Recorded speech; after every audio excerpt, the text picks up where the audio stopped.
everybody, and welcome, of course, to another fantastic Extreme Business Mindset podcast series, webinar series, call whatever you want, because we're on YouTube, podcast is everywhere. And trust me, the traction that's coming with this series, Lee, is awesome. People are loving the philosophies. It's giving so much. There's commenting, people are coming in and wanting to, what's the next one? Is the next one? Here's the secret, though. We don't give away the title until coming on, and not even Lee knows is where we are. But Lee, again, thank you for all the support you're giving to the business global world, because our YouTube channel has gone frantic from this series. Everybody's piling in it, and there's so much authenticity. You know, you're a man that has the wisdom of 4 lifetimes. It is beautiful how it's been added into the business world, and I really do appreciate the time that we spend together. Thank you, Paul. I'm muted. Thank you. But same to you, mate. Like, obviously, you're doing it's a collaboration. Yeah, I wouldn't. Yeah, I'll just sit in my office here and just shoot the breeze with my mate Paul Reese. Well, and if those people know Lee, he shoots the breeze with a lot of people. He gives so much, probably gives away too much, and that's something that me and Lee have been talking about. Here's the thing: this week's title is Procrastination, the Business Killer. Look at that! You took you almost got excited. Procrastination, the business killer. That's our topic this week, and we have got 40 minutes to plow through this. Even in the term procrastination, the way we think about it automatically creates procrastination, because it creates such a low value. I'm not doing a few of the tasks. It's not. It's a future killer. It's the demise of your dreams. It's the demolition partner you've got that you do on one hand and it takes on the other. It's not that you procrastinate. It's why you're procrastinating. What is it in you that's disabling you? Wow, there's a word that you use so many times that I use myself now, which is self-medicating in your business. You know, that, and also I want to throw this in. Procrastination and indecision, they love each other. Well, and procrastination in the realm that most talk about it, and so many different levels or facets to it as there is in most things. But the heart of it, the perception is that procrastination is a lack of action or do. So it's in the world, on the surface level, the world I speak about it in, would be it's a conflict between left brain, as in articulation. We've organised it. We know what we've got to do. We even know when it's got to be done by, and we put it off, and we triage out, put easier tasks in its place. Well, been too busy to get to it. Yeah, now I haven't got it done today, but there's 2 realms to it. In the realm that we're talking about it, I assume, is we're on about it in the business entrepreneur world. In the procrastination world of where you're in a job doing stuff for other people and you're procrastinating, no, you're lying and denying. Oh, wow. Yeah, because you already know that you're getting paid a value to do what they've asked you to do. Just because you don't feel like it, that was the commitment you made when you went to do a job. So expecting something for nothing, or expecting something and you changing, like I had loads of employees over the years, and you have, say, a boss, manager, whatever, and there's a big difference between a boss and a manager. A lot of people think because they're a manager they can be a boss. There's a big difference, because the boss has all the responsibility. The manager still gets their paycheck, whether the tasks get done or not. And the only thing you can't delegate in business is the responsibility for the task getting done. Yeah, you can say, well, Paul's doing that, and then, well, my business isn't going forward because Paul hasn't done it. But who chose Paul? Who interviewed Paul? I've heard it so many times in business. Well, it's just John, and John says this and John says that. And is the action done? Was it agreed it would be done? Was it agreed in the order it would be done? Yes, then why isn't it done? It's mismanagement somewhere. Do you think do we procrastinate because of emotional doubts or a lack of emotional confidence in what we're doing? Yeah, or being asked to do? And there's that imposter part. There's so many different facets to it, but in the entrepreneur space, as in the business owner, the business developer, the solo entrepreneur world, or the top, either way, because if you look very carefully in your business or your life, because it doesn't just go into business. Are you procrastinating going out for a date with your partner? Are you putting off talking to your kids? Are you putting off talking to your best friend because you haven't spoken to him in a month? Wow. Yeah, I'll give him a call Sandy. Yeah, and then we get to the point where we can't give him a call because too much time has gone. Oh, so true. Yeah, but then if you flip it around, they haven't called you either. So it goes from procrastination to what though?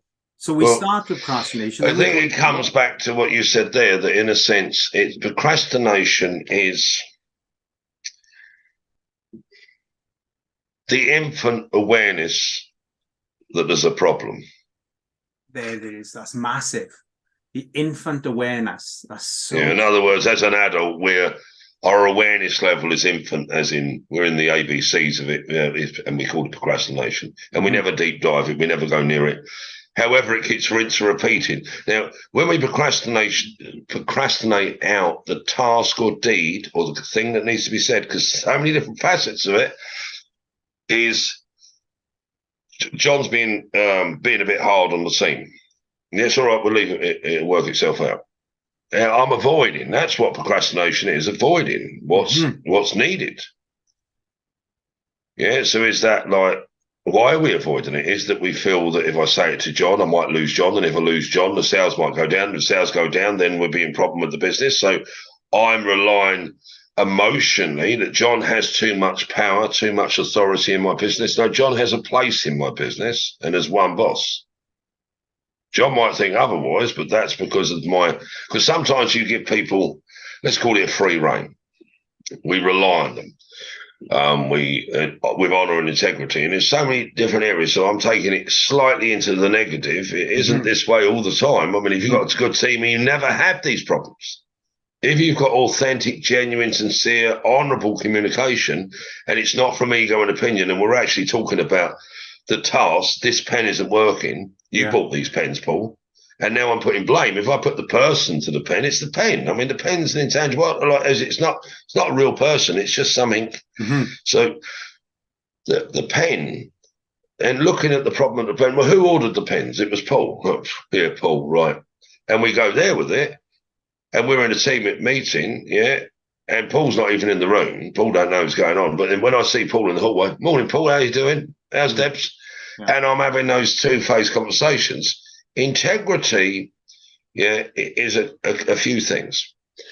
One, inside, skin in, you're integral. Mind, imagination, emotion, biology, as in your physical energy and your spirit energy, your chi is aligned, and to the same honourable, credible unity.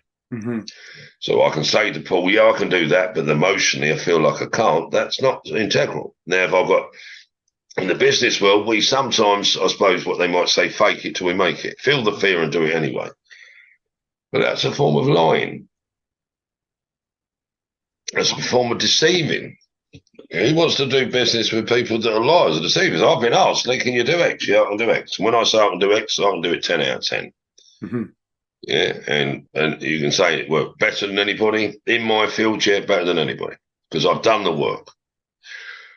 Yeah, there are other people that are better in other areas than me. But when you ask me my sweet spot, put me in it, you won't find anyone who will compete with me. They won't be able to come near me. If anything, when I do what I do in a space, I can do it in a space of experts in my specific field, and they will be taking notes in what I do. Because it wouldn't be that they wouldn't be hearing the same content that's you or everybody else. They would be realising what they don't know. But you had to grow into that, Leah. You had to. It took years but I never faked it. If somebody asked me, can you do that? I can. Depends what level you want it at. As an expert level, no, I can't. Yeah, but I'll give you a good like 50% in the market. So, for example, like I was asked to go in and train a company, big corporate client. It would have been a big deal, yeah, as in big deal, as in big bucks. Yeah. And I'd represented Ireland for Toastmasters, and for some reason, people started to see me as something I thought I wasn't. Yeah, you could say it was the imposter. How do you get to represent your country and get only a few speeches away from being world champion? Wow. And I'd only been in Toastmasters weeks. Because it was a new club, normally you have to have 7 speeches under your belt to go into an international speech competition in Toastmasters. I never had 1 speech under my belt, and I was in an international speech. I went to Toastmasters and learned public speak, and failing to realise like that I could public speak. All the stuff they were learning, not all the stuff, that's an exaggeration. What I was doing organically is what others were there to learn. And I never had that realization. I was there like thinking, this is my first day. I'm the new kid at school. Yeah. And like, I suppose, and you can hear it in the ego, it's not meant that. It's quite a realization for me. I'm in a place the same as everybody else, and I go in and I think, yeah, I need to learn to do this and I need to learn to do that. I don't even know what I need to learn to do. And I'm taking notes and I'm asking questions and I'm doing what everybody else does. And then they say, oh, Lee, do you want to enter the speech competition? No, it's all right, mate. Why would I want to do that? I mean, I don't know me ABCs. Like, Yeah. I don't even know the alphabet exists. That's what the place I was in inside. Yeah. Outside, because I'm a confident guy, possibly. I don't know what others see in me. And, oh, no, well, I said, oh, yeah, I didn't come here to compete. I just come here to learn. I just want to develop myself and be comfortable speaking. I was always comfortable speaking with people in groups. And it comes back to procrastination, because there's me not realizing what I already knew, what I was doing, like breathing.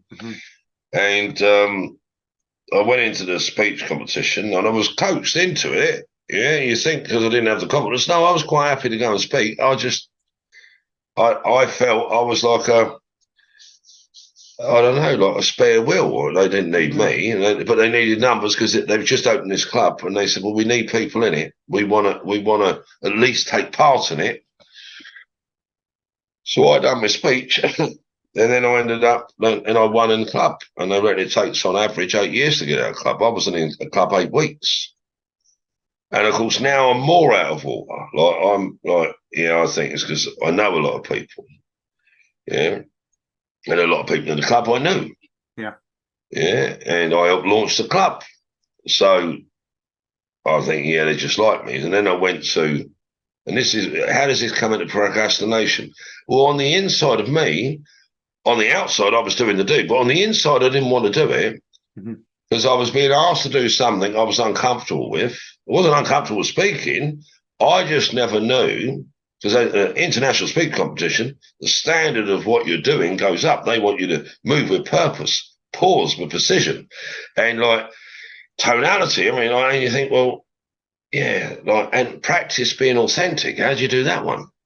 And I was thinking, yeah, that don't make sense to me. So the more they tell me what I've got to do, the more uncomfortable I become with it. See, and the less I want to do it. So now I'm caught into, I can't get out because I've won club. Yeah. And then they want me to go and compete on Saturdays. Saturdays was my worst day. We run an adventure park. One of our businesses was we could have 500 people in on Saturday. And I had to talk to Ros. Ros said, I'll go and do it, Nat. And yeah, right. So every 2 weeks, I'm going around different parts of the country doing this speech. And didn't want to be doing it. It weren't just going and doing a speech. I had to drive like 2-3 hours to some of the places I was speaking and then sit around for the speech to start or the competition to start. But anyway, I drove to this place, went there early. I'm always there early. Yeah, and didn't know, because it was a city I was going into, knew where it was, but was worried about traffic and everything. Got in there, probably about an hour ahead. Place was dead. So I'm just now going to get a coffee and hang about. Yeah. And there was 3 or 4 older people there, and one of them went to me, do you know where we can get a coffee? And I said, well, I'm going to get one now. Now, they were Toastmasters. Yeah, I didn't know them, but they were Toastmasters. So I said, what do you want? I'll get it. So I come back with a tray with coffees and lattes and whatever, put them down. And they went, how much are you? I said, oh, you're fine. Yeah. And they went, you sure? I said, no, you're fine, honestly. I didn't know who these people were, but like 3 or 4 cups of coffee ain't going to break my bank, if you know what I mean. So like they were Toastmasters. They might have been from a different club. I didn't even know what club they were from.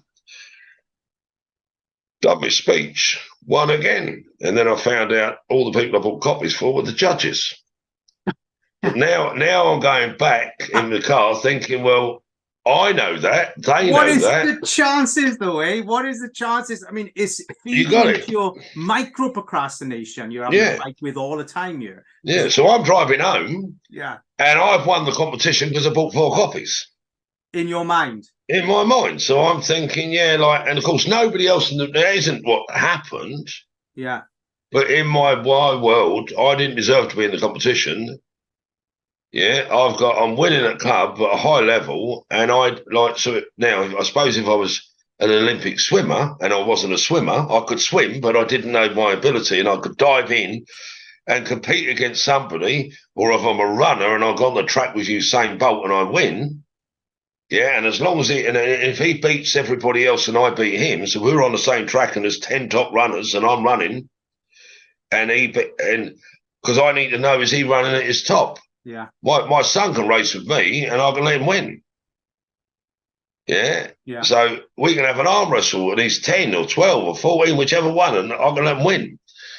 In their world, they won. In my world, I know the truth, but I'm not trying to beat my son. I'm trying to give him a little bit of grit or whatever, or my daughter's like, yeah. So if you win and you know you won, then you know you deserve to be there, right? And so with procrastination, I didn't believe I deserved to be there because I had nothing to substantiate it, even though I was beating people.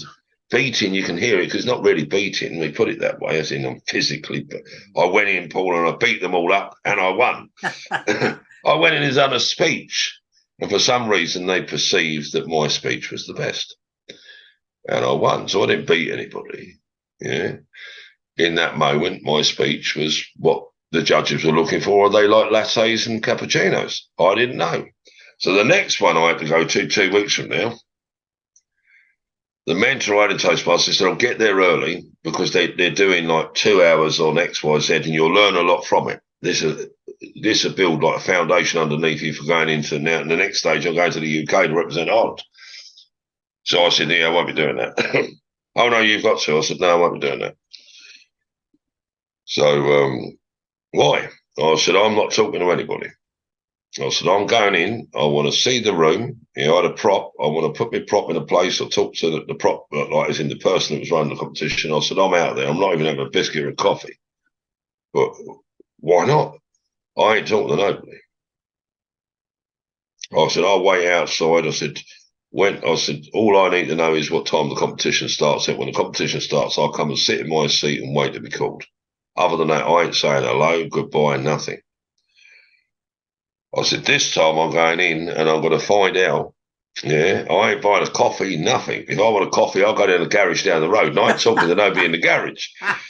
And I went in and that was at Flown and I won again. And that was the only time. Now I'm like 3 or 4 speeches in by now. And that was the only time I knew. Yeah. And the speeches, and I was really listening to their speeches and, oh, they were really good. And the way they delivered, they were like, oh, absolute perfection. And in my head, I'm thinking, yeah, Lee Megan's second. And I'm picking the people. And I had my first, second, and third. I never had myself placed. I was like 6th or 9th in my head because you can't see yourself, see. And then I had first, second, and third in my head. And the third was Lee Megan. So I thought, all right, Lee Megan. I had Lee Megan down as second. I thought, all right. Then I'm jumping. Who's second then? So I'm thinking, oh, it must be it. I can't remember the name. Let's say Michael or Mary. And then no, the second one I had was like the one who I had as first was now second. So I was thinking, oh my God, who's first? And it's Lee Tony Mary, I think. And I could hear the name. I'm still me head thinking, trying to remember all the speeches, and I'm thinking, yeah. And Lee Tony. And the penny dropped, then I was first. So I was that. So procrastination, and you might think, what's this story got to do with it? The real world was telling me I was good. Yeah. And I couldn't hear it. I couldn't hear the real world calling. My internal world was telling me there was no reason because I hadn't learnt it. And this is where I learned a very, very valuable lesson about procrastination or self-demise, imposter syndrome. And I wouldn't class myself as an imposter in the normal everyday realms. I wouldn't class myself as a procrastinator. However, I do think we're all an imposter or a procrastinator at different levels, depending how far we go down, even based on our discussion this morning type of thing, yeah? There's bits of ourselves we don't always see. Yeah. But it's whether you're willing to look. And so procrastination isn't just action, as in not doing the do. It's non-action. It's avoidance. It's denial. It's a form of lying to yourself or to the outside world. Now, whether there's a history or a pattern in that, as in I can't be real with Paul because if Paul knows who I am. So if we look within our everyday interactions, I'm Paul, I'll get that done, Paul. And then he goes out, Paul wants me to do now. You can't please that guy. And I'm like, if I'm that way behind Paul, that's a form of attacking Paul. But it's not really, it's a form of protecting Lee.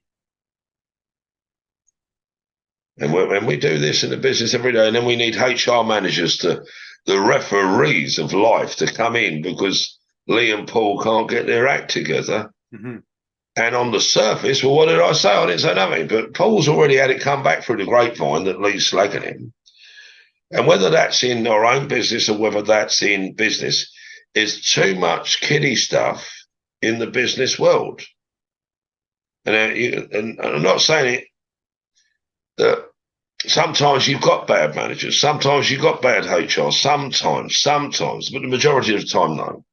Majority of the time is, and father of 11 kids, you got two kids having it out with each other, yeah, picking on each other, whatever. And then if you don't deal with it right, you're taking sides. So you love him more than me. You love her more than me. You're only saying that because she's a girl. You're only saying that because he's a boy. Whichever way round, you can't win. And some bosses are like that in their own business. They want to keep Paul. They want to keep Lee. But these two keep locking heads, right? So which one's the most valuable to the business? Because if on the surface, if it's half a dozen, 1 or 6 of the other, how do you choose? Yeah. So you think, right, I'll put him in a different department, or I won't put him with Paul. And then you're there managing these conflicts in whatever way, or I'm telling Paul, do me a favor, keep away from Lee. When you move people like that, isn't that just spreading the procrastination? Of course it is. Oh yeah, but then it's not, and that it is procrastination. You think, well, it's not. It's conflict. No, it's not. If we're in a habit of procrastinating, and we're in a paid role, as in a job, then do I take accountability? Well, I haven't done it, Paul. I'm very sorry. They haven't delivered the pens. And we find that catalyst, that truth, and we hide behind it. And it's like, and sometimes we do it so well that we have got in a habit of it, and it's, there was a power cut.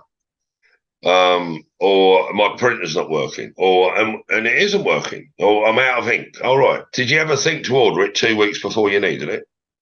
Well, so I'm supposed to be perfect, am I? Well, we know the invoice has got to go in the envelope, it's got to be sent out. If the invoice isn't sent out, we don't get paid. And if we don't get paid, that puts more pressure on the boss because they've still got to pay the wages without having the invoices in. Yeah. And I'm just giving that as an example. And I'm not making the boss out to be the hero, male or female. Yeah.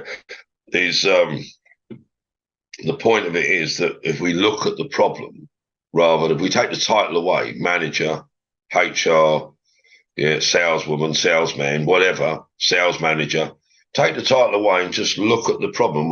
But sometimes what we do is we have these avatar installations of Paul. Yeah, and we have this value of Paul. Now, this is the problem, see? And Paul has this value of Paul, and if my value of Paul matches his value of himself, I'm being respectful. If if my value of Paul is higher than Paul has for himself, I have too many expectations on Paul. So Paul's procrastination is lowering his ability and his contribution and his value, which means if Paul actually performed at the level he could perform at, he'd probably have a much higher salary, much easier life. When my grandfather retired from his job, 13 people had to replace him. Wow. That's how much the market, 13 people had to replace him. Wow. Yeah. And he started sweeping the floor and worked his way up. Yeah. Now, I can't remember which company it was, Rediffusion or Readyfronts. I do know part of one of his jobs was he actually had to price parts for the space shuttle. Very, very clever guy. Wow. But when we get that good at what we do, and the business is built around that when that person comes out, there's a big void. And a lot of managers, or I'll say it this way so it's heard, because I'm not talking bad about anybody. Yeah, I'm just talking about the problem. Yeah, Ros and I have been together 31 years near enough. Love her to pieces. Think absolutely phenomenal woman. But sometimes, like with the amount of kids we got in the house, the dishwashers always needs doing. And there's a lot of avoidance to do it. And sometimes they didn't fill it, so the sinks stacked. I mean, I think we can enter the Guinness World Records for the most plates, bowls, and spoons and cups stacked in a sink. Yeah, I honestly think we could. And in the quickest possible time. Now, I say, breaking the task down, right, kids, anymore, if you've got whatever you're having your cereal, bowl and spoon, open the dishwasher up, put your bowl and spoon in. Just rinse it out to that bowl and spoon. Done. Your job's done. If everybody starts there a little bit, the sink's never going to be piled up. And when you go to put your spoon and bowl in, if it's the last spoon and bowl that can fit in, what you do is you take one of these little tablets, throw it in there, shut the door, and press that. And then if you're coming out and you've got your knife and your plate and your fork and you go to put it in, it's full. Oh, it's washed. Oh, brilliant. I'll put it away. But they don't. So I see procrastination on a kid level. Yeah. And you wonder, well, if they've been doing that when they grow up, clean your room, tidy your room, do this, do that, do the other. And they've been doing that all their life. And then they go into their own business or into a job, and that's their habitual behavior behind closed doors. Yeah. Then that's who they are. Do you think? So go on. I'm loving this because I'm hearing there are lots of micro ingredients that make up procrastination. We can have fear of emotional growth, avoidance, blame culture.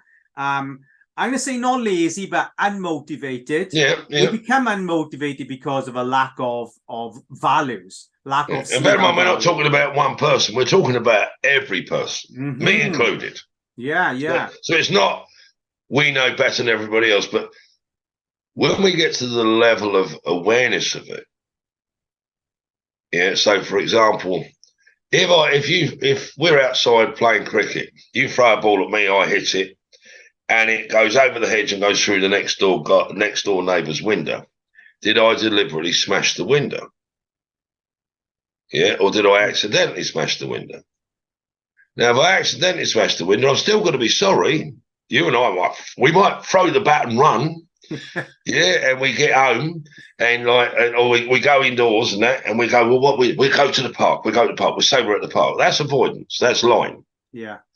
And well, where did the ball come from? But it's a bit like dads and mums. They're a bit like forensic scientists. The trajectory of the ball. Yeah, you're talking to the neighbour. Were you playing cricket? No, well, the bat was in the garden. No, it was there from the other day.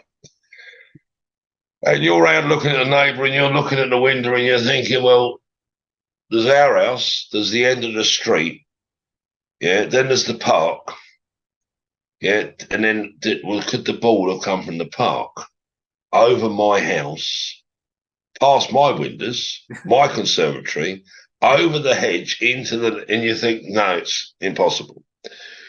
But all the time it's possible, we can hide. And the bigger the company or the bigger the family, sometimes there's a good space to hide. Yeah. So that's my phone. Sorry. Oh, so there's a good space to hide. And when we can hide, the challenges with it is we can avoid. I see. So we cannot use other people, but we do. If we're in like siblings, we can hide behind the elder brother, the elder sister. So so there's a few now. Have we done this deliberately? So, for example, look at it this way: you drive through the countryside and you'll see trees and bushes everywhere on hillsides and everything like that. And then you're driving near to a town or a city, and you'll start to see all the trees and bushes all line up in like an architectural design. And so you've got this organic landscape and you've got this designed landscape. We've got nice trees in rows and we've got different colour bushes all put together, and it looks nice, smells nice, whatever. And the space has been used correctly. And there's a seat there.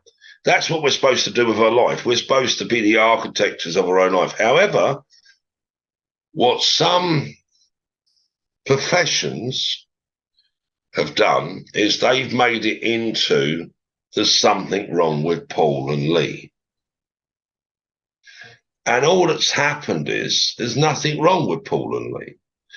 Is the organic stuff, the trees all around the landscape, that's our landscape. We grew up, Big Brother giving us a dig, or you were the Big Brother giving them a dig, and we're used to getting our own way. And then we go into the job, and then we I've got to do what I'm told. I ain't done what I'm told all my life. I ain't putting the plates away. Paul, you put the plates away. I'm not putting the plates away. It's your turn. Bang, put the plates away. So that would be seen as bullying. Yeah. But Paul's played the role of being the bully, or I played the role of being the bully, and you played the person that's been bullied. But that is bullying, don't get me wrong. However, it's a form of behaviour. Now, if I never go, well, I don't like to get punched, it is a bit unfair, Paul always putting the dishwasher away and doing it. And of course, Mum's walking around, then saying to Paul, why can't you be more like your big brother Lee? Well, I ain't got time to, Mum. I'm doing all the dishwasher, the hoovering, the dusting, and everything like that. Don't give me that. Paul Lee does it all the time. That's the trouble with you. You're always taking credit for him. And sometimes we're in a work environment and we're putting off our load. Somebody else is picking it up because the job has to be done. And somebody else then gets promoted because they're seen. And then me going, like, why does he get promoted? He's a lackey. He's the gopher. Why is he? I'm undervalued. Well, no. You overvalue yourself and you don't do enough of the do for other people to value you. That makes so much sense. When you overvalue yourself, you're also procrastinating. You got it. And when you overvalue yourself, you're also in denial. I mean, am I that? We do all day interviews here at the Adventure Park where we employ people. All day. They turn out 9:15, and I tell them 9:15 is 9 o'clock. And I tell them from the outset, 9:15 is 9 o'clock. We have to be. We run our business like it's a ship. You have to be precision, and that doesn't say when we know Paul. If Paul turns up late, we know there's a good reason because we know Paul. Yeah. But if Paul's saying he was in the park and he actually broke the neighbour's window, he didn't mean to, but now rather than saying, well, I was at Lee, Paul and I were in the garden. We were playing cricket. I threw the ball at him. Oh, you should have seen Lee. He brought the bat back. Oh, it was like we were at the Ashes. And it come down and he hit that ball. And it was going and going and going and going. Oh, look at it. And it was a smash. That's what happened, Dad. Yeah, all we were doing, Paul was throwing a ball and I was hitting the ball. That was all. We never thought about the ball going. Now we know, but we get caught and then we're getting told off. No, Dad. What do you think? He threw the ball through his own window. Yeah, he hates us. He hates us. He's always having to go at us. Always having to go. You know what he's like. Yeah, he called us little X's the other day, little F's and little whatever. Did he now? I'll go round and see him. And then we've wound Dad up to go round and see the neighbour. The neighbour ain't done nothing. What's the neighbour done? Sit down watching, I don't know, Jack and Ori on the telly. Yeah. Cross stitch. What? He's sitting there watching Antique Roadshow, minding his own business, and this cricket ball comes into his living room. Sure, he's a bit shocked. And of course, bloody kids next door. Of course, he's at an age in his life, or she is, where they just want to relax. And then the next minute, What did you call my son the other day? Hang about, hang about. What about my window? Forget your window. And it turns into something it's not. Oh, yeah. Now, you might think, how's this got to do with procrastination? You've got to stop turning it into something it's not. Wow. You've got to trace it back. Yeah. I think I love that. Most, yeah, go on. Procrastination comes from your overthink, your over imagination, you see, I love what you said about overvalue, because I want to be clear, when we talk about overvalue, this is a negative overvalue, where it's an entitled overvalue is what we talk about here. That creates a procrastination that then allows. Oh, yeah, just on that piece. Oh, and you got to do it this way. Back to the dusting and the dishwasher. Yeah. Paul's running around doing it, and Lee's giving him a dig in the arm to make sure it does it. Mum thinks Lee's doing it because she asked Lee to do it. Lee's passed it on to Paul. Turn Paul into his gopher. Yeah. Mum's overvaluing me, but she's 100% undervaluing Paul. Wow. You got to see it, and you got to start to see the levels to it. And poor Paul, he's doing the do, running around like a headless chicken to keep me happy. At the same time, Mum doesn't see his value, and of course Paul's feeling hurt and saying to Mum, "Hang about. Why didn't you buy me the ice cream?" Well, because Lee done the dishwasher, hoovered. I did that. Don't lie to me. Don't lie to me. I bought you a curly whirly. You're not getting a curly whirly now because you lied. Now, when we take that scenario into a work environment, and you've got people stepped over for promotion, and there's two parts. There's me avoiding, and there's you denying you because of my avoidance. Yeah. Wow. There's so many different layers to it, mate. That really took us into another layer of procrastination. I mean, it really, the actual true essence of what procrastination is so deeper than what we are realizing for ourselves, because we are giving excuses for our procrastination. Now, I did it for many years, I think we all do it. Yeah, somewhat I still do it. Yeah, it's like, Paul, get out on your bike, get that fitness back. Oh, that first ride's going to be the hard one. Whoa, there it is, procrastination. But I know the biking is my exhaust, and I need it for my emotional self. Yeah, and sometimes we do need those bits in. We need those pieces in because we do need our time. So, for instance, if you took it into a marriage, there's, as a marriage with kids, there's mum and dad. And if you only play as mum and dad, you ain't got a marriage, your parents. So then you got, it's got to be Ros and Lee time. No, but Ros and Lee time is Ros has her time, Lee has his. But because there's three different variables to it. You got the individual's time. You got the we time, as in Ros and Lee going out doing things together in a collaborative way. 1 week you might be going and do what Ros does. Sometimes we just do, because sometimes you want to see other people enjoying what they do. Yeah. But if we're always going where Ros wants, or we always going where Lee wants, there's just Ros, not Lee, or there's just Lee, not Ros.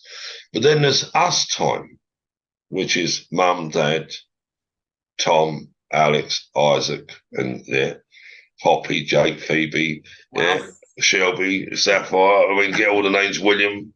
I don't know how many names that is, even remember the names sometimes. I mean, some of them get a hybrid. But the point is we have to, when we design this garden, we're going to have a seat in it. Where's the seat? Where's the seat going? I think I put the seat over there, but you said you like to sit in the sun, don't you? Yeah, well, the sun comes up over there. And it's going to spend its longest time in this space here. Yeah, so, but I won't like the look of it like that. I want it to look right. Oh, so you want it to look good, but you don't want to be able to use the space. So you're more doing it for what other people will see rather than what you want. Yeah. And sometimes other people are performers, and they don't realise it. They're over, a bit like I do sometimes, overgive. Overgive, and you're in that space, and whether we overgive and that's our default, or we're overgive because we're compensating, we want to be liked, whatever. The point is that looking at it on a surface level and going, I procrastinate. Why do you procrastinate? I don't know. Well, fair enough. You're not conscious because it's organic. You don't know how nobody knows how that tree got up on the top of the hill. It could have been a bird flying by and just dropped the seed. It could have been a bird flying by and just dropped something else. And it had the nutrients to grow. But when we realise that tree's there, if it's a big oak's really hard to transplant because sometimes we don't have to undo, we just have to redo. So when we become aware, we can look at it like it's a big, I've been doing this all my life. It's going to take years. I mean, the root ball on that oak tree, it's 60 foot high. Yeah. It's out to a circumference of 100-foot diameter. The roots underneath are at least going to be 100 foot. How am I 100-foot diameter? How am I going to move the tree? Yeah, in the real world, a tree is hard to move physically, but inside, in your own, don't take the outside world inside. It's just a feeling. It's just a habit, some might say. So what are you going to put in place? Well, or even worse, once I realise now I keep doing, like Paul keeps doing what Lee's telling him, I'm going to have it out with Lee. All right, so you're going to create conflict and be seen in the real world as the problem. So you go and you have a go at Lee, you point the finger at Lee in front of mum. You've always made me this and all that because you want transparency. You want your mum to know that for the last 5 years you've been cleaning and doing the dishwasher and hoovering, cleaning the bathroom. But the way you go about it now, mum can't deny her 10 years. Mum's got 10 years of seeing all the stuff being done and believing that Lee's done it. And Paul's got 10 years of denial, showing up in this little pigeonhole where Lee's put Paul. And now Paul thinks one conversation in having it out, you got to hear it. Yeah. Not having it in, having it out, getting it out of you into the real world to somebody else, what you should have said. Well, the easiest word is no. There's no. Yeah. That's it. Now, if it's a job and you're in a job and there was 4 people in the department and Mary's left and they're not going to replace Mary, then obviously the workload's going to go down by 25%. But if they come in and go, right, Paul, Lee, Roz, we're going to give you 1/3 of Mary's job each, then that's brilliant. Oh, yeah, that's perfect. And do we get 1/3 of Mary's salary each? Because it has to go that way. If you had 4 people doing it, now if you had, and this is the problem with procrastination, if Mary was just, paddling while the rest were treading water, yeah, they were already doing Mary's work. Mary was getting a paycheck, and all she had to do was show up. And that's the problem, see? So when Mary goes, they were already doing 1/3 of the work. It's just that Mummy didn't realise it. God, Lee, it's like a Rubik's Cube that when you it comes got to it. procrastination, there are so many small boxes within the box, and so many directions where procrastination comes from, where it sits, how it plays out, the value of it, the undervalue, the overvalue. It's like it's huge. I just didn't realize when I titled this show is that how there was going to be so many, almost hundreds of directions. Oh, and that's the problem. And there's too much noise. So how do you solve the problem? Because if there's too much noise, hear this, it's natural to put it off and we procrastinate. So an audit. And that might be an audit, not just like, because we're very good at time blocking and going, right, Monday morning, I'm going to take an hour out and I'm going to look at this problem. Yeah. And then you get to Monday morning, it's like writer's block. You've got the intention, you're motivated to do it. I've got to deal with this, got to deal with it. And you get there, right? And, right, where do I start? We've got this nice blank page and we can't even put a dot on it because we don't know where to start. How do you start? Is you journal it.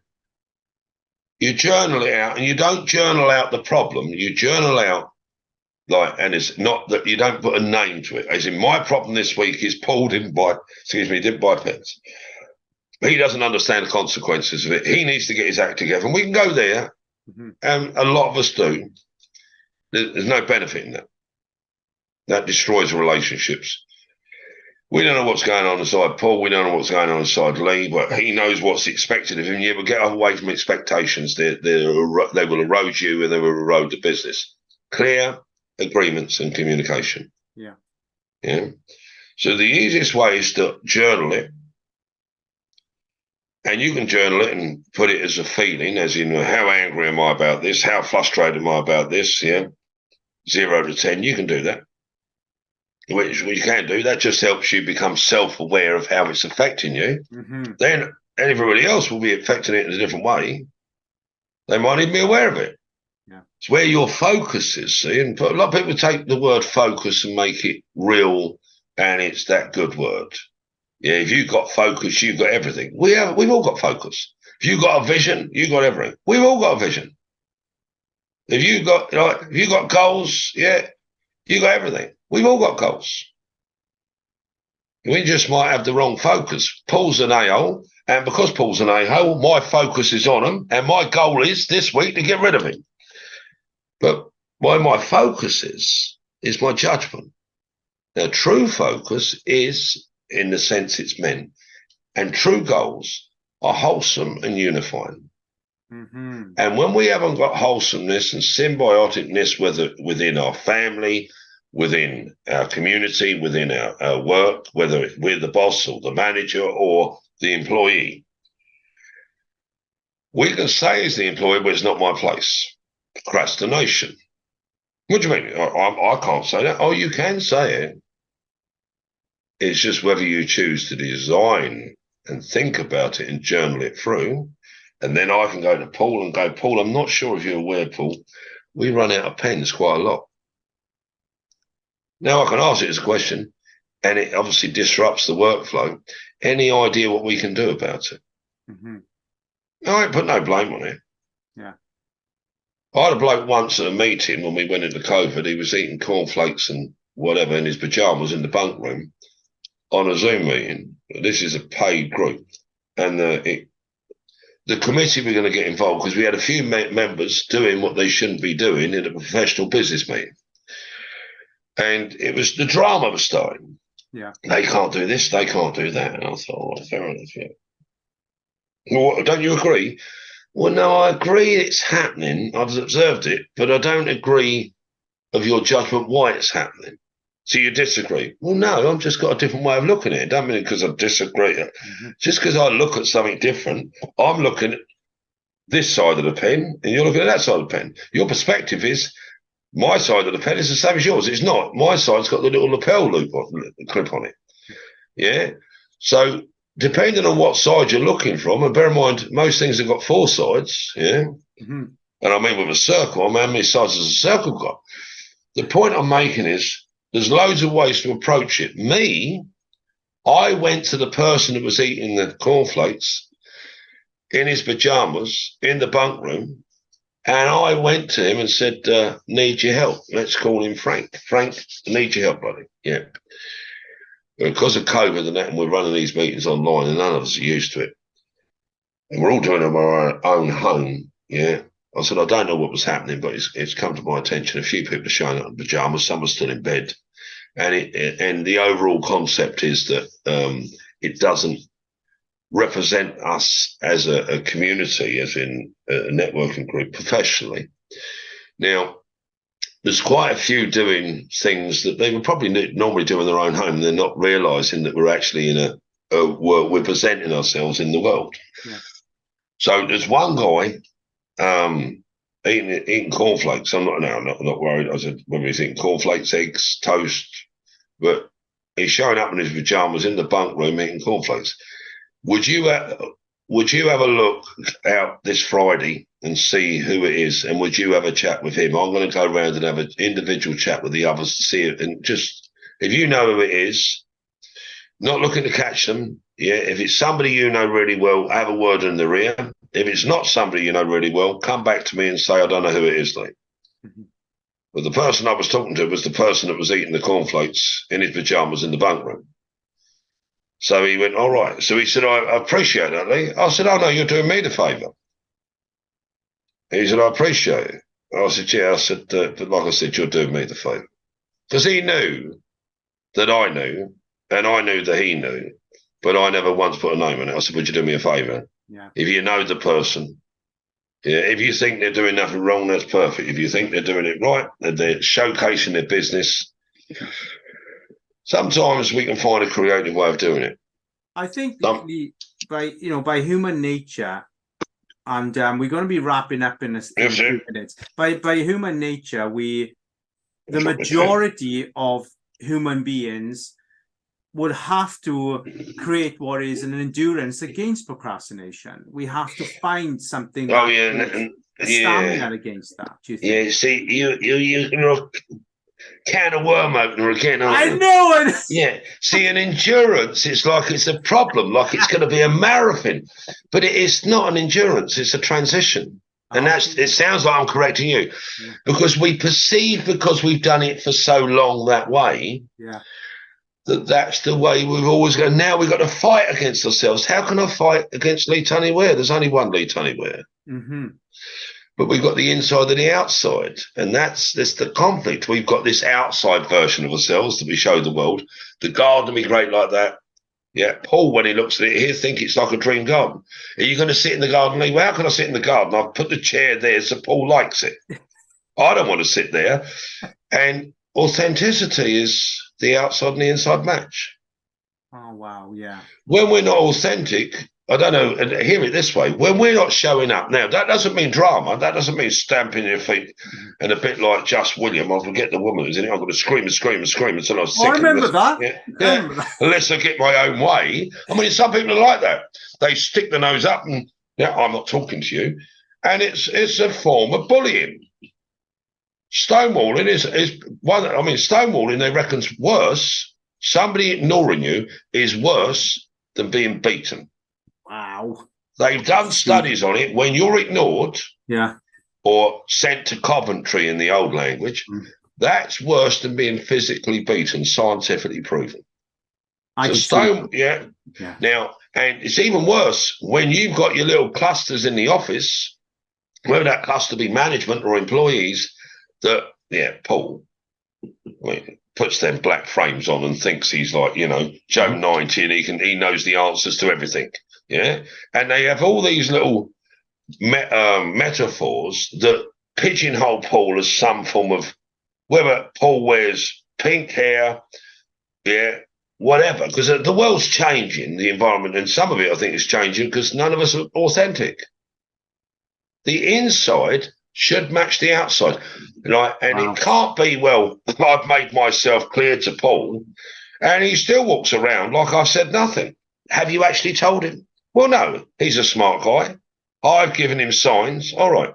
Were they written signs with language on, or were they, I turned my nose to the left? And that means, and this is how we are going through as adults with a childish mentality, us, humans, and we perceive that just turning my nose to the left and holding my breath for 2 minutes indicates to Paul that he should not do that to me again.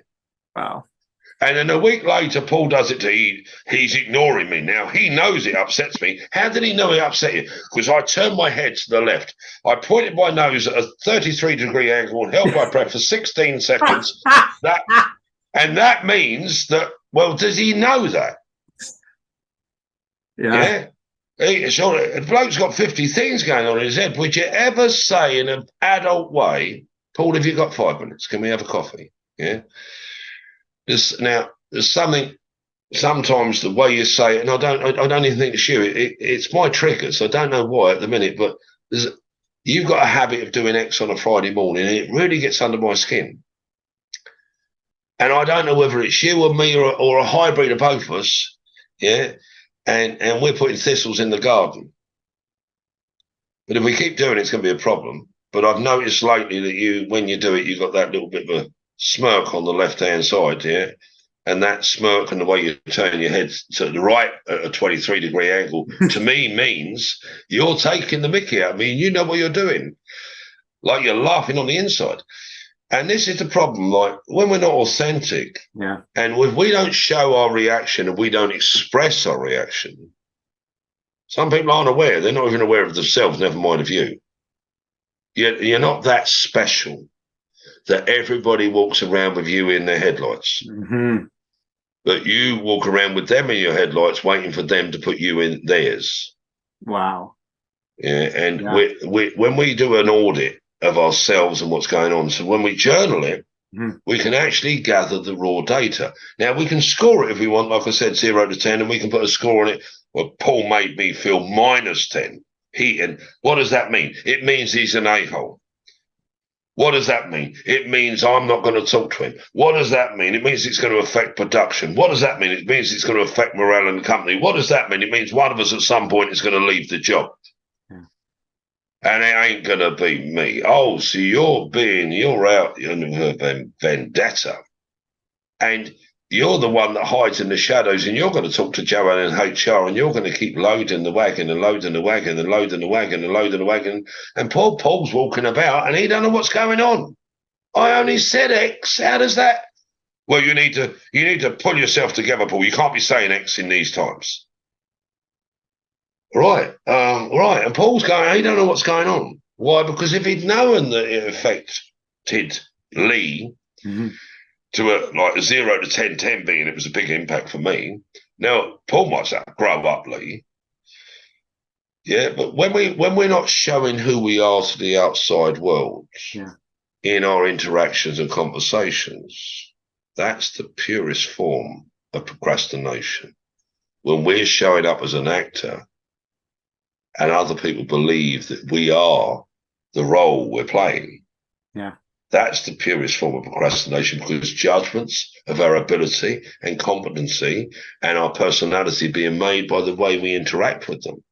Wow. And if we're not showcasing who we are because we're frightened to be seen, don't turn Paul into the enemy when we're in fact playing the victim all the time, because when you play the victim, you always need a villain. Wow. I mean, I'm just amazed how this fitted into the true version of, procrastination is just incredible. How this pieced itself together. I'm so grateful that we touched on what I thought was going to be a pretty basic chit chat, but it didn't. I mean, I should have known better. But we're gonna have to call it here, because we've so run out of time. Thank you so much, Lee, for this huge. And here's the thing: do that. Get that pen and paper out. Do that audit. It's such a beautiful way to look at yourself. And for the record, I did have pink hair. It was just in the shape of a Mohican. Very good. I wasn't always bald. My daughters think I was born bald, but I wasn't. Thankfully, I am. But yeah, I had a pink Mohican. So you like Sid Vicious? Oh yeah, totally. Massive. I've got a friend of mine. His name's Darren Cummins. He's from Taller. His nickname's Sid. The reason being, he used to have different colour hair or spiky hair, and he was a punk. Yeah. I was in those. So days. He was a punk and I was a casual, and we used to go round together. So it was quite a unique mix. This has been beautiful. We're going to call it there. So, guys, of course, till this time next week, Lee, thank you so much for your mind, your heart, and everything that comes with that. It's been a beautiful series again. Procrastination, man. How did we deep dive that? Until this time next week, guys. Bye for now.